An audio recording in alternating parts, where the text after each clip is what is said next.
پھل ہیں ان کا عشر ہے، وہ تو اللہ نے مقدار مقرر کر دی اور نصاب مقرر کر دیا، لیکن اس کے علاوہ جو صدقہ ہے یہ ہر صاحب استطاعت آدمی جس کو اللہ نے دیا ہے وہ اپنی استطاعت کے مطابق 5، 10، 20، 50,000، 2,000، 10,000 جتنی رقم بھی خرچ کر سکتا ہے وہ دوسرے پر کرے۔ اور اگلا شعبہ اللہ تعالیٰ نے بیان فرمایا وابن السبیل، مسافر آدمی، مسافر چاہے وہ کسی کا مہمان ہو یا اجنبی ہو، اسے بھی اگر کسی چیز کی ضرورت ہو تو اس کا بھی تم پر حق ہے اس کی مناسب مدد کی جائے، اعانت کی جائے۔ ہمیں یاد ہے ہمارے بچپن میں جو ہے کوئی آدمی اجنبی مسجد میں آ جاتا تھا تو نماز پڑھنے کے بعد لوگ دیکھتے تھے کہ یار یہ تو ہمارے گاؤں کا نہیں ہے، یہ ہمارے علاقے کا بھی نہیں ہے، لوگ علاقے کے لوگوں کو پہچانتے ہیں، تو کوئی باہر سے آیا ہے، اچھا جی آپ میرے ساتھ آ جائیں، دوسرا کہتا ہے میرے ساتھ آ جائیں، تو وہ جا کے بیٹھک میں بٹھاتے تھے، کھانا کھلاتے تھے اور اس سے پوچھتے تھے کہ بھئی آپ نے رات یہاں گزارنی ہے تو آپ ہمارے پاس بیٹھک میں رات گزار، پھر اس کے صبح کے ناشتے کا بھی خیال رکھتے تھے۔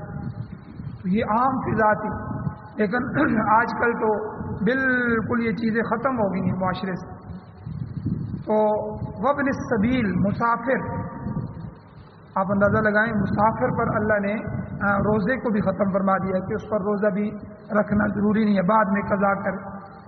مسافر آدمی اگر اس کے پاس کوئی چیز نہیں ہے تو زکوٰۃ بھی اس کو دی جا سکتی ہے، چاہے وہ اپنے علاقے میں زکوٰۃ دینے والا ہو، اس وقت وہ مسافر ہے، وہ مستحق ہے۔ تو اسی لیے وابن السبیل کو اللہ نے الگ سے ذکر فرمایا کہ مسافروں کا خیال رکھو۔ اس لیے کئی لوگوں کو بڑی چاہت ہوتی ہے کہ بھئی یہاں مسافر آتے ہیں، یہاں لوگ کھڑے ہوتے ہیں، وہاں انہوں نے بینچ لگا دیے، وہاں انہوں نے بیٹھنے کی جگہ بنا دی، یہاں مذکورات ہوتی ہیں ہر چیز کا، یہ چیزیں بھی جو ہیں یہ معاشرے میں یہ ثواب کا ذریعہ ہیں۔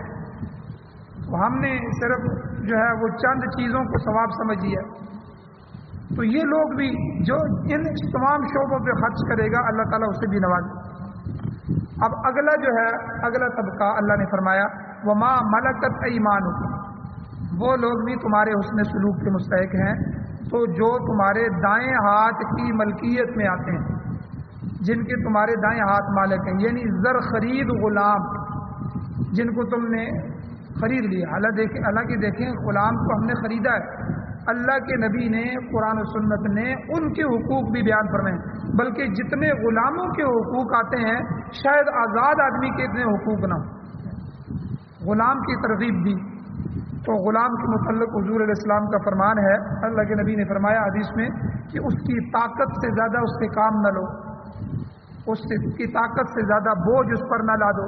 اگر کوئی مشکل کام اس کے سپرد کر رہے ہو تو اس کے ساتھ اس کا ہاتھ بٹاؤ، جو خود کھاتے ہو وہ اپنے غلاموں کو بھی کھلاؤ، جو خود پہنتے ہو ان کو بھی پہناؤ، ورنہ آگے چل کر آخرت میں تم سے مواخذہ ہو۔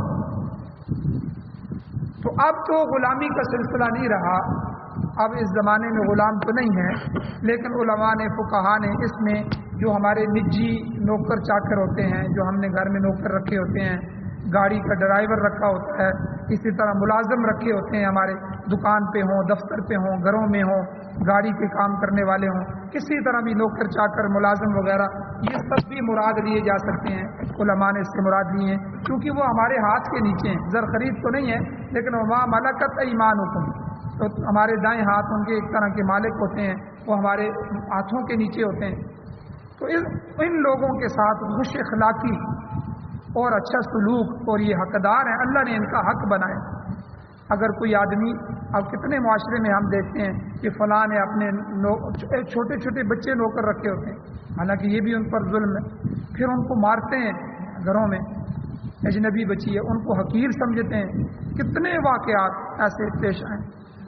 تو اس لیے اللہ تعالیٰ نے ان کے حقوق بھی بیان فرمائے، اور آگے جو ہے اللہ تعالیٰ نے فرمایا ان اللہ لا یحب، یہ سارے حقوق جو بیان فرمائے، تو اس میں اللہ تعالیٰ نے کئی چیزیں اور بھی بیان فرمائی ہیں، انشاءاللہ آگے آتی رہیں گی۔ تو آخر میں جا کر جو ہے اللہ تعالیٰ نے فرمایا ان اللہ لا یحب من کان مختالا فخورا، اللہ تعالیٰ انہیں پسند نہیں کرتا جو اترانے والے ہیں، بڑائی کرنے والے ہوں، فخر کرنے والے ہوں، اکڑنے والے ہوں، غرور کرنے والے ہوں، متکبر ہوں، اللہ تعالیٰ کو عاجزی پسند ہے، اللہ کو انکساری محبوب ہے۔ مغرور آدمی کو اللہ پسند نہیں کرتے، اور عجیب بات ہے کہ مغرور آدمی کو معاشرہ بھی پسند نہیں کرتا۔ جو آدمی متکبر ہے کون اس کو پسند کرتا ہے؟ تکبر اللہ کی ذات کو روا ہے، اللہ کی ذات کے ساتھ مناسب ہے۔ اللہ اکبر، اللہ سب سے بڑے متکبر ہے، سب سے بڑے ہیں۔ تکبر کہتے ہی اس کے بڑائی کو، تکبیر بڑائی، بڑائی اللہ کی ذات کے ساتھ لائق ہے، وہی بڑا ہے۔ ہم تو سب چھوٹے ہیں، ہم تو سب عاجز ہیں، تو اللہ تعالیٰ کو عاجزی پسند ہے۔ جس شخص کے دل میں عاجزی ہوگی اسے اللہ تعالیٰ کی عبادت کا صحیح تصور بھی ہوگا، وہ وحدانیت کا شیدائی ہوگا، شرک سے بیزار بھی ہوگا۔ ایسا شخص اللہ کے حقوق بھی ادا کرے گا اور مخلوق کے حقوق بھی جو ہے وہ ادا کرے گا۔ جو شخص مال، دولت، جاہ، منصب، اقتدار، حسن یا جو ہے علم، کسی وجہ سے بھی غرور کسی وجہ سے بھی آ سکتا ہے۔ کسی کو حسن ملا ہے وہ اپنے حسن پر غرور کر رہا ہے، کسی کو کوئی عہدہ ملا ہوا ہے وہ اپنے عہدے پر غرور کر رہا ہے، کسی کو جو ہے مال مل گیا، مال پہ جو ہے وہ متکبر ہو گیا ہے، کسی کو علم ہے کہ علم کا بھی تکبر ہوتا ہے، علم کا بھی تکبر سب سے زیادہ خطرناک ہوتا ہے۔ تو اس لیے اللہ تعالیٰ نے فرمایا کہ ایسا شیخی بگاڑنے والا، ایسا متکبر مغرور آدمی اللہ تعالیٰ کو پسند نہیں ہے۔ یہ لوگ انسانیت کے دشمن ہوتے ہیں۔ تو اللہ تعالیٰ نے یہاں گویا کہ بنیادی مسئلہ سمجھا دیا کہ عاجزی والا شخص ہی ان حقوق کو ادا کر سکتا ہے جو میں نے یہاں بیان کیے ہیں۔ اگر انسان میں عجز نہیں ہے، غرور اور تکبر ہے، تو اس کا کوئی کام بھی درست نہیں ہوگا۔ تو بہرحال اللہ تعالیٰ نے ہمیں یہ جتنے بھی حقوق کا ذکر کیا ہے، دعا ہے کہ اللہ تعالیٰ ہمیں سب کے حقوق ادا کرنے کی توفیق عطا فرمائے۔ آمین۔ الحمدللہ رب العالمین والعاقبۃ للمتقین والصلاۃ والسلام علی رسولہ النبی الامی الکریم۔ یا اللہ ہماری کمیوں کوتاہیوں کو معاف فرمائیے، درگزر فرمائیے۔ یا اللہ قرآن و سنت کو پڑھنے، پڑھانے، سننے، سنانے، سمجھنے، سمجھانے، اس کی اشاعت اور تبلیغ کرنے کی توفیق عطا فرمائیے۔ یا اللہ سعادت والی زندگی اور شہادت والی موت نصیب فرمائیے۔ یا اللہ قرآن و سنت کی حکومت نصیب فرمائیے، قرآن و سنت کی بالادستی نصیب فرمائیے۔ قرآن و سنت کو بطور آئین، بطور دستور، بطور ضابطۂ حیات ہمارے مقدر فرمائیے۔ یا اللہ عمارت اسلامیہ شریعہ، خلافت راشدہ کا نظام نصیب فرمائیے۔ جو بیمار ہیں ان کو شفا عطا فرمائیے، جو حضرات ایمان کی حالت سے اس دنیا سے جا چکے ہیں یا اللہ ان سب کی بخشش فرمائیے۔ یا اللہ جو حضرات یا اللہ جن جن وجوہات سے پریشان ہیں یا اللہ ان کی وجہ آپ جانتے ہیں، دعاؤں کے لیے انہوں نے درخواست کی ہے، یا اللہ ان سب کی حاجتوں کو غیب کے خزانوں سے پورا فرمائیے۔ رزق حلال وسیع عطا فرمائیے، رزق حرام کے ایک لقمے سے بھی محفوظ فرمائیے۔ صلی اللہ تعالیٰ علی خیر خلقہ محمد وآلہ وصحبہ اجمعین برحمتک یا